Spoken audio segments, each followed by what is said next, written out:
Welcome everybody.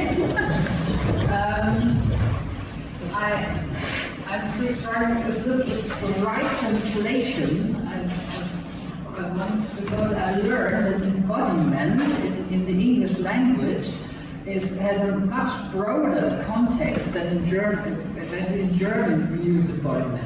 But we go to who I am. That's an interesting question. After the last conversation.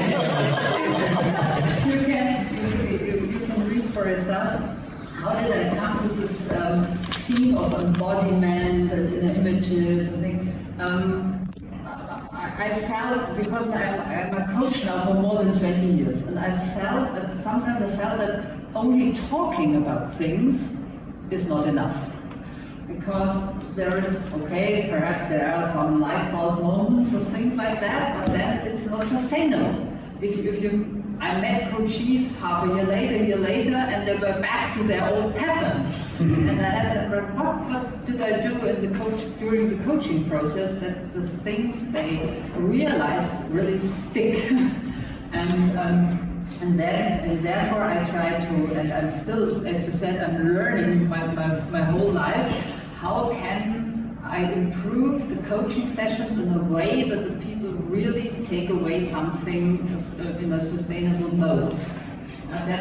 And my specialty, I've got many feedback, even when I was at BMW in HR, that I'm very persistent. So when I have something, I don't let it loose. Okay, my aims for this session. So, you can check at the end if you really got there. So I want to illustrate what power inner images have on our thinking, feeling, and acting willing. There is such thing as inner images. I will make a little exploration about this. How it is possible to influence inner images. It is possible to do it. What connections inner images have to our body perception and that this interacts. I think it's quite normal that you know if you like this, you feel it another like this. Okay. And how one can get different inner images by changing the body position. And very important for coaching, I think it's how you can radiate inner images outwards, because sometimes people say, I need more charisma, or you have it or you don't have it. And then I said, no, you can learn to radiate your person and out and have your own charisma, but you have to practice this. Okay, and as I said, how important frequent practice is. So sometimes I rely on my first job as a management trainer, because I always say to my clients, you have to practice, you have to practice. If you don't practice it, you will lose it. Okay, these are the aims for my session. I hope this interests you. I always try to find quotes which underline my talk. And I learned also, this is always this translation thing, that there is a difference between imagery and imagination.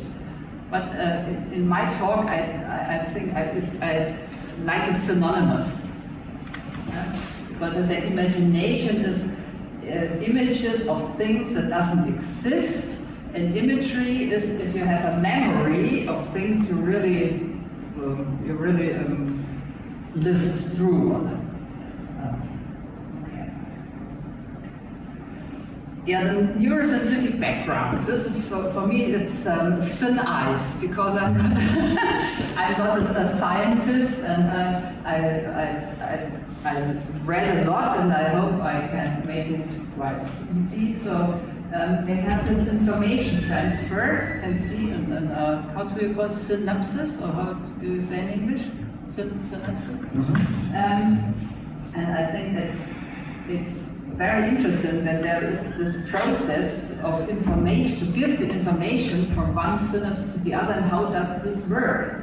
And there are these electric signals. But the interesting thing for me is that I read a lot about it, that the neuroscientists till now, they do not know how these inner images arise, how this functions, that we have inner images. You can have all this MRT where you see cells fire and everything, but you can't see why this person is seeing, I don't know, a dog, and the other person is seeing another dog. They can't see. Okay, good. So there are all these wiring patterns, and I think this is the current status of neuroscientific research, that neurons that fire together wire together, but still we do not know the substance of it. Yeah.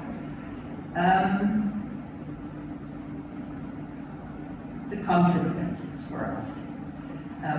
So the way a person thinks and feels and acts is decisive for all these circuits we have, and that we can stabilize if we rethink the same story again and again. The patterns will be more substantial, and if we don't do it, we lose it. Therefore, I said it's so important to practice, because if you don't practice, you lose it. And these inner images can be so powerful that they determine a person's perception. And I think that's the sad part. If you have these people who shoot other people or this guy who now with a knife killed many women, and I think he was a psychotic, and he said he had to do this because God told him or something. So sometimes it can be very dangerous to have special kinds of images. And only a little part of the inner images we have come to consciousness. We have many inner images, we don't know about them. Perhaps sometimes a smell or a quote or so brings something up we didn't know we had it in us.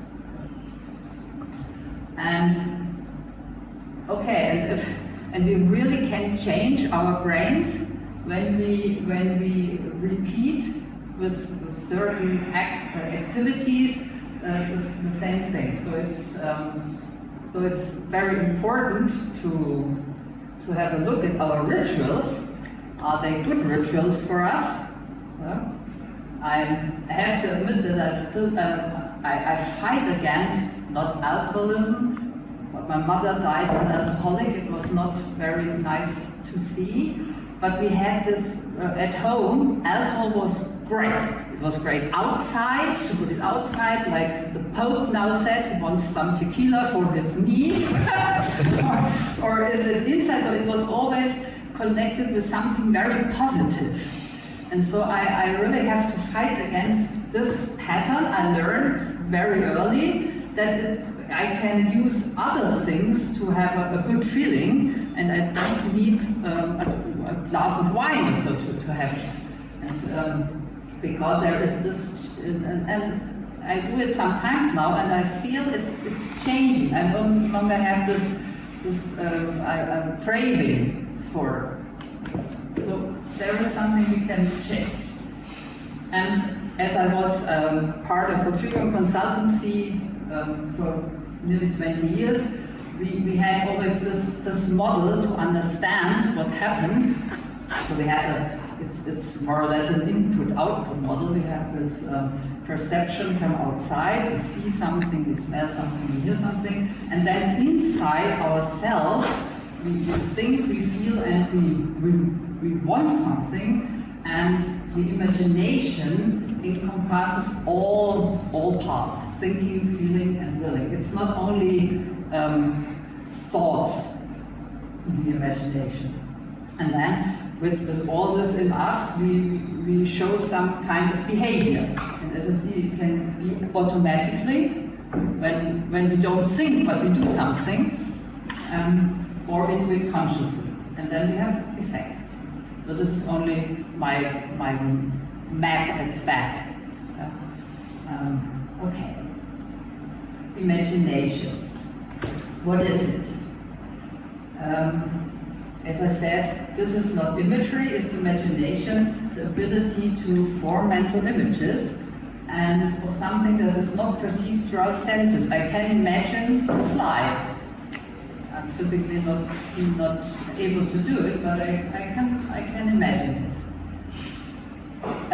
It's a more or less consciously controlled activation of ideas. I can sit myself down and I can decide, now I want to imagine a good speech outcome, and this is called, I don't know if in German it's called that, for the salesmen, they have the conference in their car with themselves at the, how do you call it in English?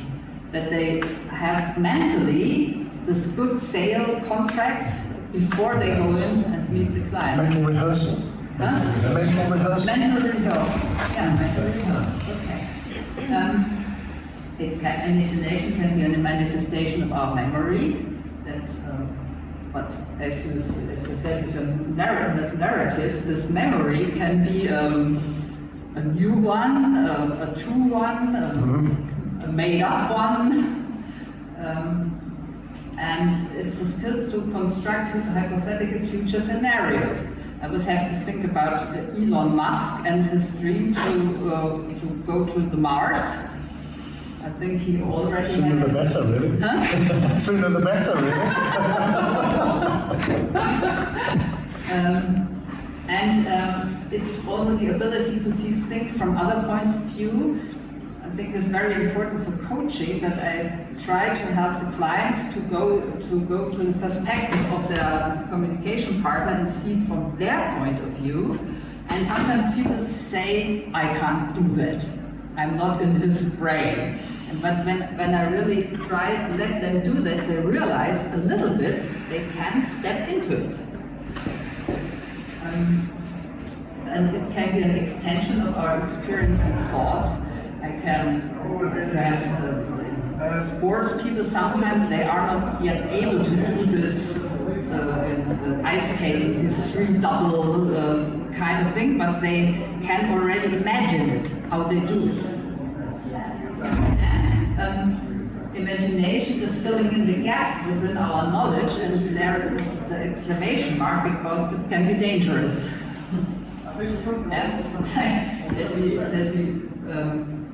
That we fill it with things that weren't in there. And it enables us to create new meanings when like we did this morning with the workshop, that we could, by seeing something in a very mindful way, this was a kind of stimuli, and then we found other meanings to it. That was a great experience. Thank you. Okay, and that this imagination goes hand in hand with it's always anchored in the body, because we are a body. We are not only a brain. So now my first exercise is I tell you a word and you imagine. And you can do it with closed eyes or with open eyes. Okay, first word is apple.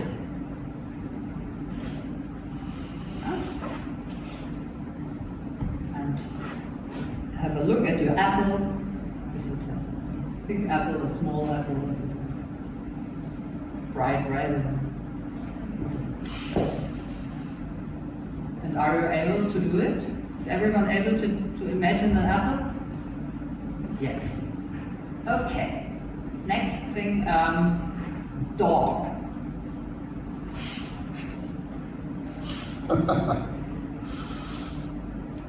And I'm sure if I would ask you to chat a little bit, that you have very different dogs.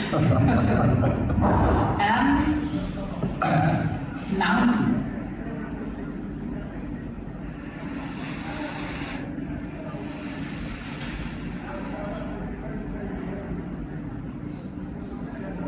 freedom.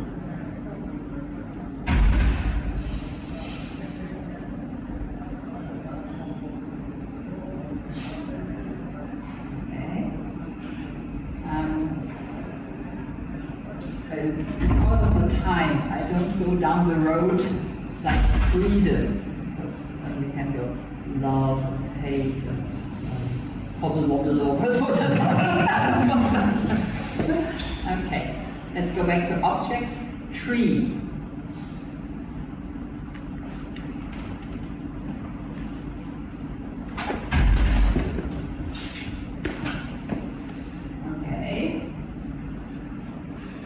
Now you can, this were the images I choose, you can check if yours correspond with this kind of images or not.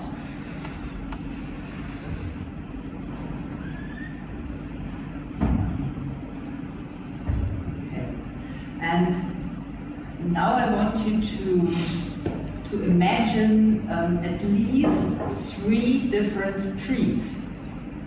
If you already have a tree, can you push this tree away and imagine another tree?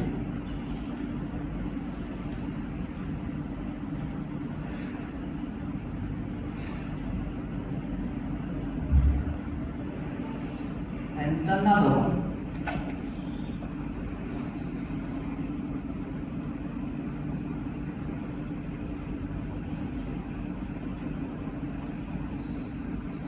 Perhaps another one.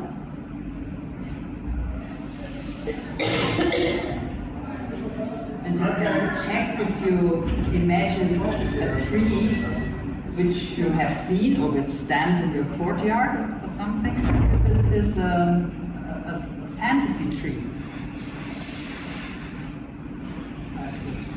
Like an avatar with blue leaves. So.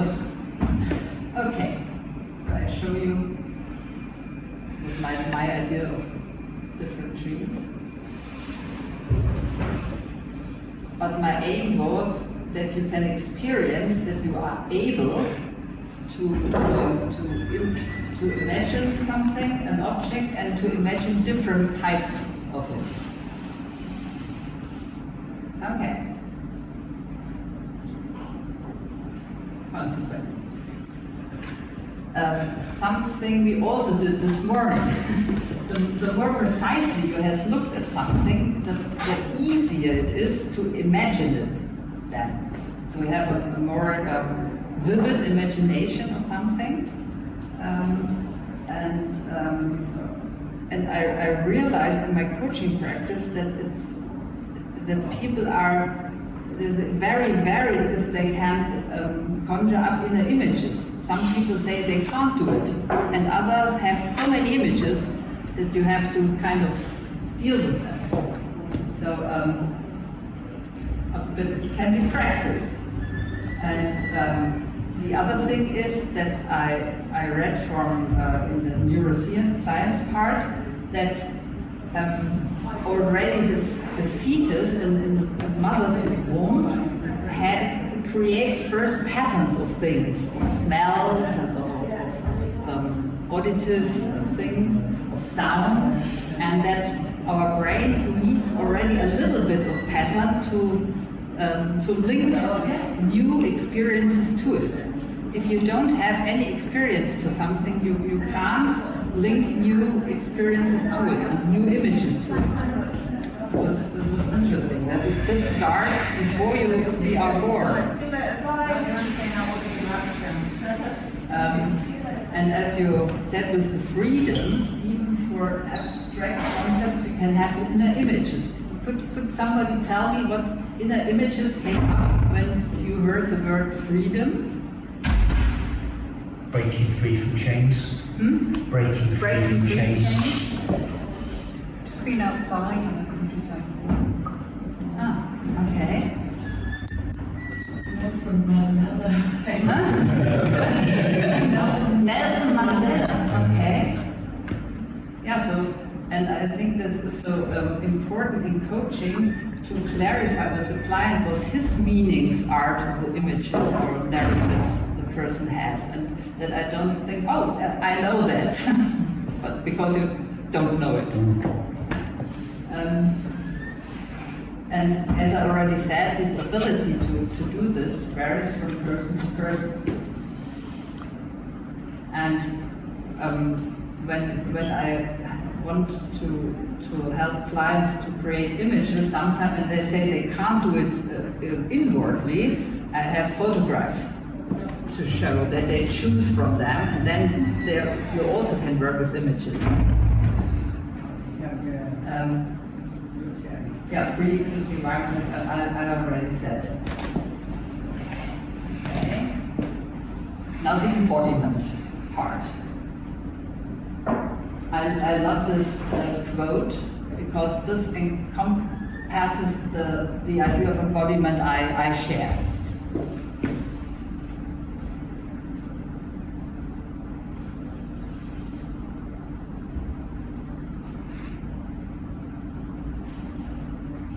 Okay, for our purpose, I would like to understand that is we use the body to represent something, an inner image or a certain action. Yeah? We use the body, and it also goes the other way around, that you try different bodily variables and then you feel what impact does it have to you. There are this famous psychological research that when you they made students put a pencil here, and then they kind of had to smile during the test they did, and they found it much easier than the people who didn't do this. So there. Okay. So the consequences of this embodiment thing is that I learned, this is all things I read in books, that the most important images the brain generates are internal representations about the body images. And I think this is also why people who lost a limb in a war or something, in the body representation, the limb often is imagination, it's there again. Therefore they have pain without having the limb anymore. So it's very important for the body to have this feeling of wholeness. And this, I'm not very acquainted with learning theory, but I learned that comprehension involves bodily simulation. And I once had I was in a Montessori school, and they tried to learn with little people mathematics, and they let them do bodily things like putting apples on the floor, and not only in the brain, but living through this. And it was easier for the children to learn to learn what it is about, this multiplication, for example.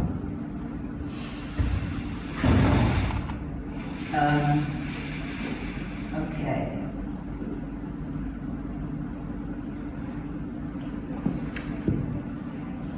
So the more I thought about the things, the more I try to let the body have a role during a coaching session.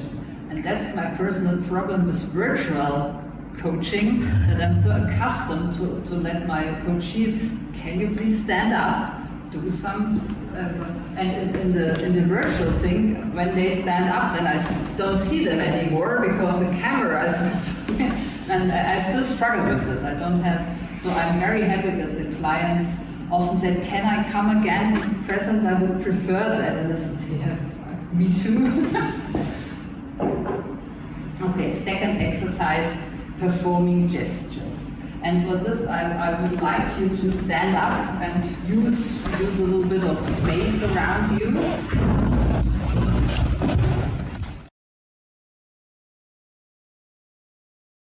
What could be your gesture for freedom? Why do you laugh?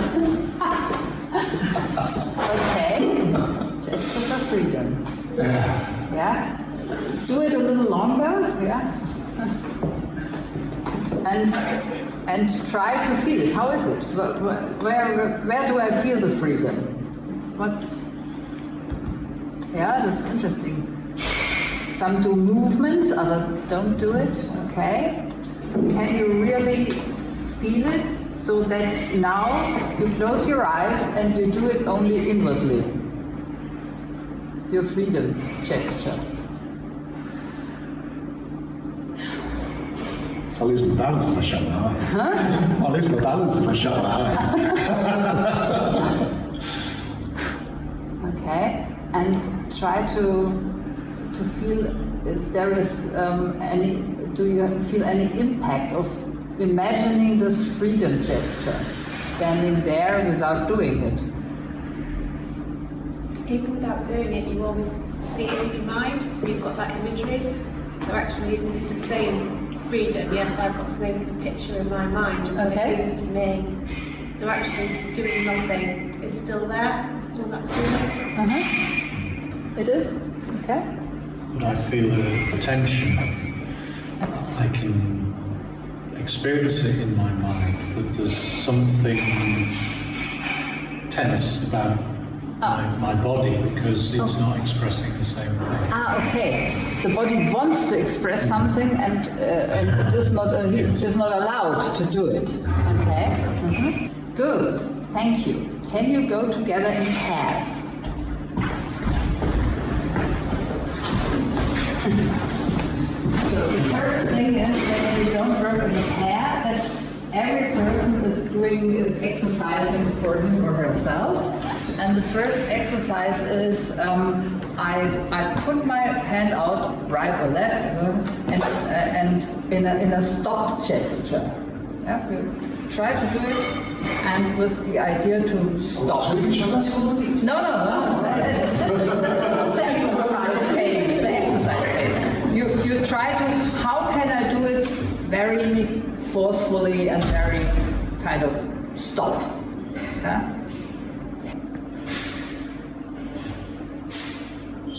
Okay. Yes. Now make a gesture like come here, come to me. This is interesting. Makes me feel in another way. Come here, so that you try to bring something or somebody to you. Yeah, come here. Okay, and now try to do mentally the stop gesture and the come here gesture.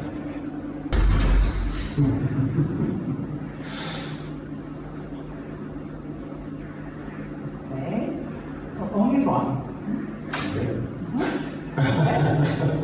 Have a little chat. Person B can say, what did I feel? Yes, yeah. And at the end,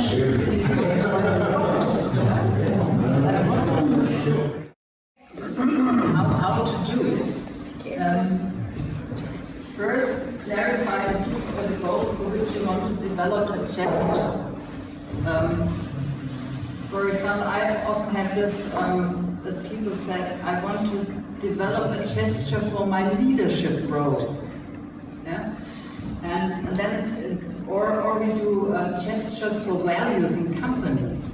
And once I did this with the International Coaching Federation and their values, and there is one value is respect. And then we tried out, and some people have for respect this gesture. And we said, is this the gesture we want as ICF to be together with respect? Yeah? And, because it many things about people feel that this is my gesture for respect. So it's very interesting to with the client to find out what is the gesture for something, and is this helpful for the process or is it hindering for the process? I think both Zoe and I came up with the feeling it could be very cultural.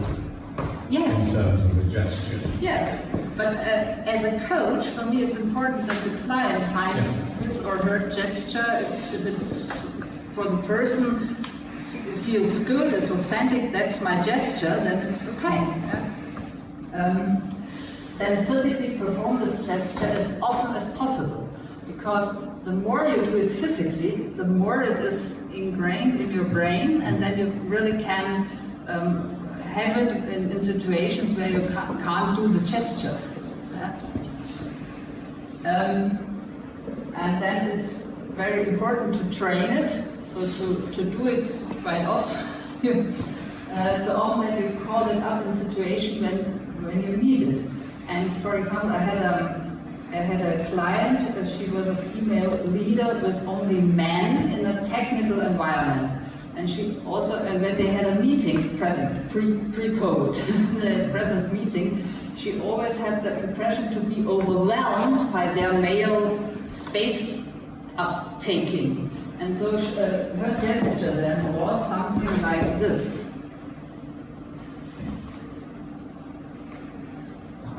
And she told me that when she entered the meeting and she did this imaginatively, she radiated other things. So she no longer had this problem that they overruled her in a way. And I find this very, very interesting how this works. As you sometimes it does not work, but when it works, it's great. It's a great tool. And at some point, you may no longer need to imagine the gesture because you have embodied the attitude for which you created the gesture. And then it's clear for you that you are the leader, for example. And you do no longer need it. Yeah? So I did some work, it was through pre-coaching work actually, but with a member of us. And we were doing some practice in triads, and my coaching issue was when I worked in the prison service with lots of prison governors, I was new to the role, feeling a little bit of imposter syndrome. And she had me say what I wanted to say, embodied learning really, and really for me it's about standing my ground, and I was physically representing that, and saying what I wanted to say, and sort of trying it out, I suppose, before I went back for a meeting the following week, and it was really powerful. I really felt centred, I could feel my feet on the floor, I felt that sense of sort of my shoulders back and owning the space, so really similar to your story, it was really powerful. Yeah. My wife was a professional singer, and she did a special study when she did a master's degree on gesture in performance as a singer. And there is a book published in the 18th century with all these gestures laid out for performers to command the stage, which is quite interesting. And I remember one of them is this is an elegant pose. This is not. And I just remember the first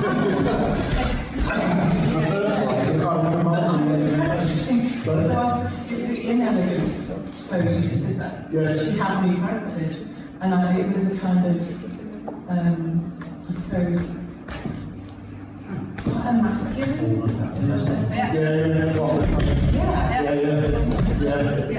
Yeah, most of the governors would have been male anyway. Yeah, the majority.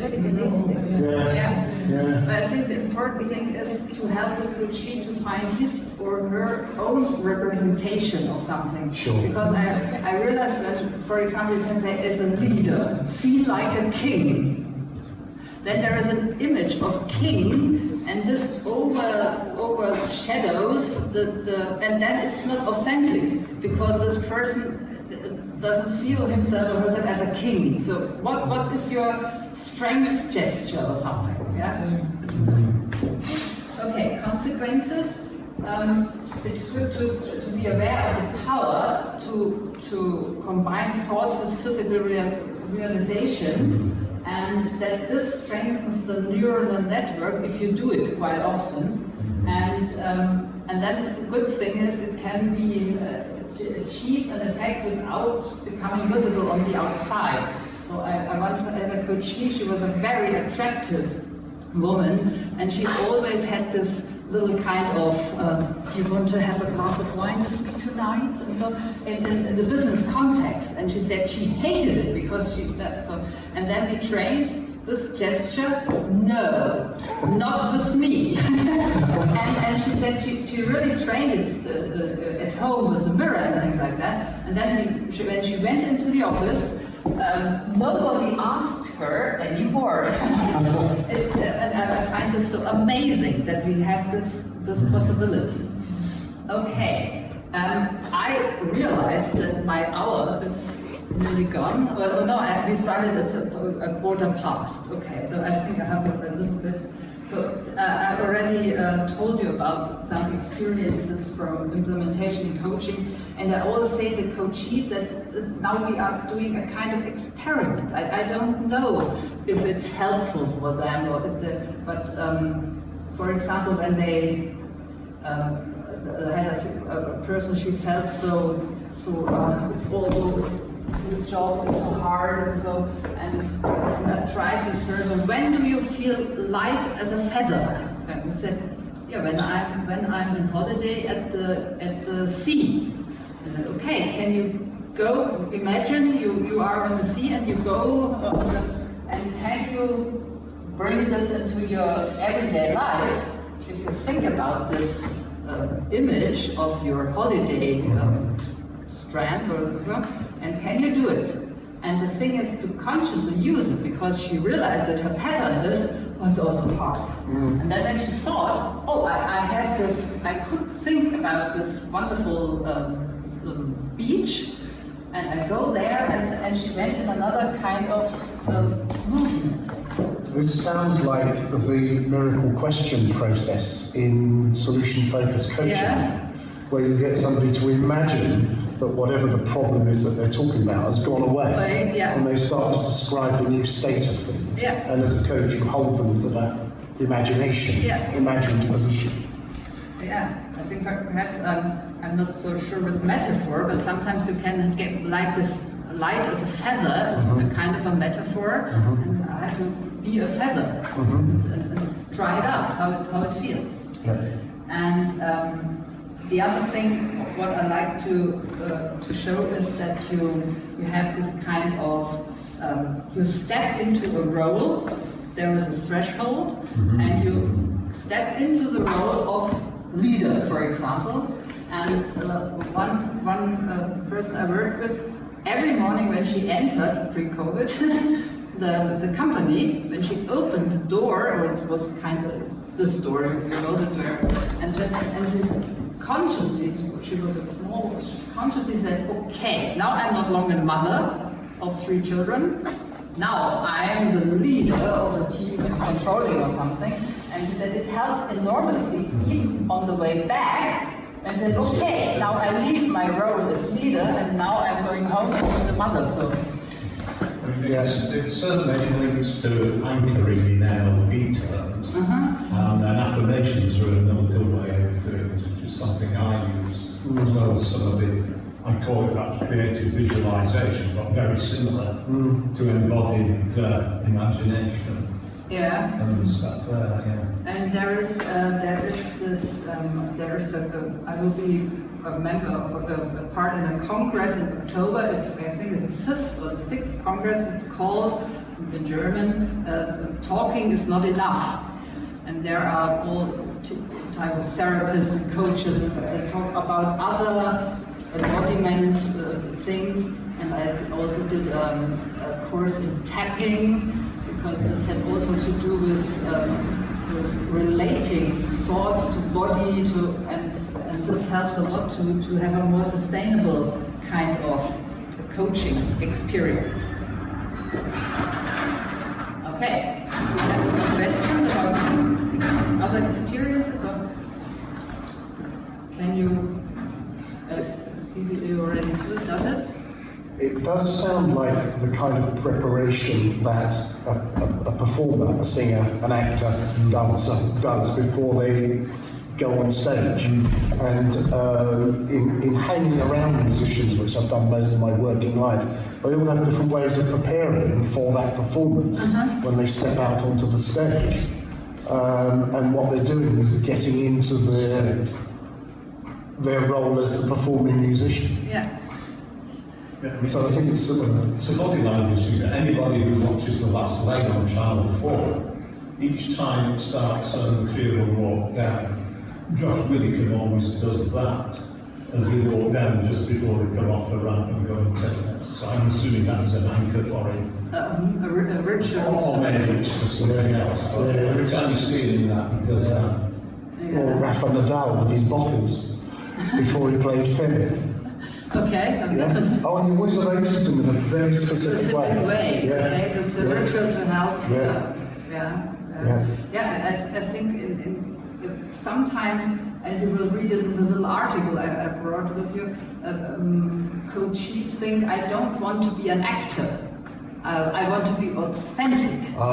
And then I try to think that a real actor is authentic because he's not pretending to be Hamlet or something, but in this moment he is, and he embodies it. Yeah. And that we have lots of roles, and that in our life we always have it's better to consciously choose the role I want to play in this situation. Mm-hmm. And that's very helpful to be aware that it's like it. Mm-hmm. I like that because it links to obsessions, doesn't it, and storytelling. What story we're going to tell ourselves about the situation.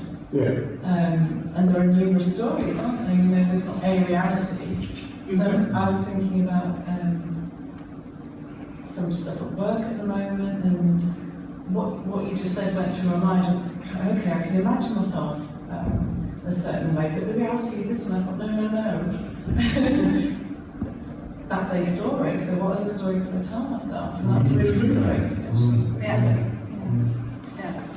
I think and what I wanted to underline is it's not only doing it imaginatively, but link it to the body, and therefore do it with the body first. And if you have done it many times, then you can leave the physical part out, and then you can do it imaginatively. But only imaginatively can be, if you're not a master in this, can be a little feeble. Okay. So what are my insights? And as I said, I'm still trying to learn and to understand more about that. That cognitive insights are most ineffective because this important networks, these inner patterns, are not changed. So what can you do to influence these patterns? And if you do it through frequent repetition, it's stabilized, and that strong emotions are helpful in this process. I don't know if you know Professor Hüter, who is very well known in Germany. He's a neurobiologist, and he was asked if a 90-year-old person can learn Chinese, and he said, "Oh, if he's in love with a Chinese girl." So he said, if emotions are involved in this process of learning, then the patterns tend to change, and that this effective intervention and practice has the most lasting effect, because when I meet after many years former clients, they always tell me that was the most important thing was, for example, now there's often this self-compassion gesture, that they, when they have difficult situation, that they, and sometimes in the meeting they can't put their hand here, but they have done it so often that they can feel it, the hand, even if it's not there. And this helps a lot. Well, yeah, I just had a thought. You've mentioned the word practice quite a few times. Yes. And one of the things that I can remember thinking a long time ago, I used to do a lot of management development work. I worked for a management consultancy company. We did management development. Is one of the things that managers don't do as a result of your training program is practice it. They listen to the course and off they go, and then you wonder why nothing gets implemented because they haven't practiced it. And certainly, I'm very taken by this idea that practice. Practice. is what makes you good at something. Yeah. and therefore because in the safe space of the coaching, of my coaching room, they try it out. They said, feel it. How is it if you make this? This is a very male Bavarian, I have it gesture. And then, and when they do it here, then they sometimes practice at home, or they come back and say, no, it was not this. It was more, okay. But I want them to start to use the body as a tool we all have, and not only to do jogging and think that's the only thing I can do with my body. Okay. What can you do? That's I thought. Strength use synapses decide where routine should be applied and where you can try out a new way of doing things. Because I think the rituals sometimes are very good, and sometimes you have rituals which are not good. For example, in my family, I come home and I open up the bottle of beer, and perhaps the second one, this was also a ritual for the free evening. And to change this, and can I, no, at the beginning, tea? No. And the easiest thing is, for example, if you always go in your check-in with the left arm first, you can try out to do it with the other arm first. This is already a pattern, a thing which helps with your brain starts, what's this? And then it rewinds. Okay. Enjoy new sensory experiences. We had this morning. This was great. when you asked us to watch the beauty of things, even if they can look ugly from the outside. We had very new sensory experiences. This was great. Thank you. Challenge your mind and body with new situations. So, step out of your comfort zone. You did this morning.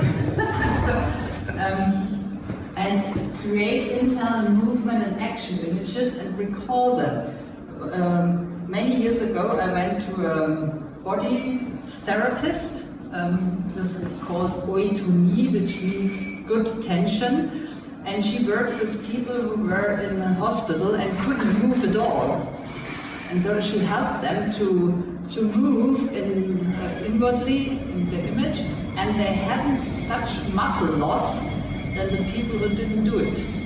So even if you can't do it physically, it helps imagining it. Then recall internal movements. Good. Can check again.